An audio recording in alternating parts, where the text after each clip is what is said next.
আসসালামু আলাইকুম।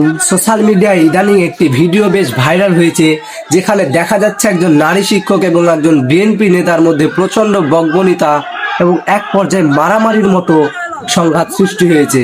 আপনারা অনেকেই জানতে চেয়েছেন আসলে কি নিয়ে এই ঘটনার সূত্রপাত, আর কেন একজন শিক্ষক এবং একজন রাজনৈতিক নেতার মধ্যে এমন অনাকাঙ্ক্ষিত পরিস্থিতি তৈরি হলো। হ্যাঁ, আজকের ভিডিওতে আমরা জানবো এই ঘটনার নৈপথ্যের কারণগুলো সম্পর্কে জানার চেষ্টা করব। ভাইরাল হওয়া এই ঘটনাটি মূলত একটি শিক্ষা প্রতিষ্ঠানের অভ্যন্তরীণ প্রশাসনিক বিষয় এবং ম্যানেজিং কমিটির দ্বন্দ্বকে কেন্দ্র করে শুরু হয়। জানা গেছে স্কুলের কোনো একটি সিদ্ধান্ত বা আর্থিক বিষয় নিয়ে আগে থেকেই দুই পক্ষের মধ্যে টানাপড়া ছিল।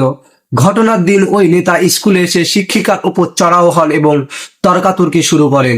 ভিডিওতে দেখা যায় কথা বলার এক পর্যায়ে পরিস্থিতি নিয়ন্ত্রণের বাইরে চলে যায় এবং হাতাহাতি শুরু হয়। অভিযোগ রয়েছে যে ওই নেতা শিক্ষিকার সাথে অত্যন্ত অসৌজন্যমূলক আচরণ করেন, যার প্রতিবাদ করতে গিয়ে জানাজানি হওয়ার পর এই ঘটনার সূত্রপাত হয় এবং সোশ্যাল মিডিয়ায় অনেক সমালোচনা তৈরি হয়েছে। সাধারণ মানুষ বলেছেন শিক্ষা প্রতিষ্ঠানের রাজনৈতিক প্রভাব এবং একজন নারী শিক্ষকের সাথে এমন আচরণ কোনোভাবেই গ্রহণযোগ্য নয়। তবে ঘটনাটি নিয়ে উভয় পক্ষই পাল্টাপাল্টি অভিযোগ তুলেছে এবং বিষয়টি বর্তমান স্থানীয় প্রশাসন তদন্ত করছে। আপনার কি মনে হয় শিক্ষা প্রতিষ্ঠানের রাজনীতি এমন প্রবেশ কি শিক্ষার পরিবেশ নষ্ট করছে না? আপনার মতামত কমেন্টে জানান। আজকে এতটুকুই। সুস্থ থাকবেন, ভালো থাকবেন। ধন্যবাদ। আল্লাহ হাফেজ।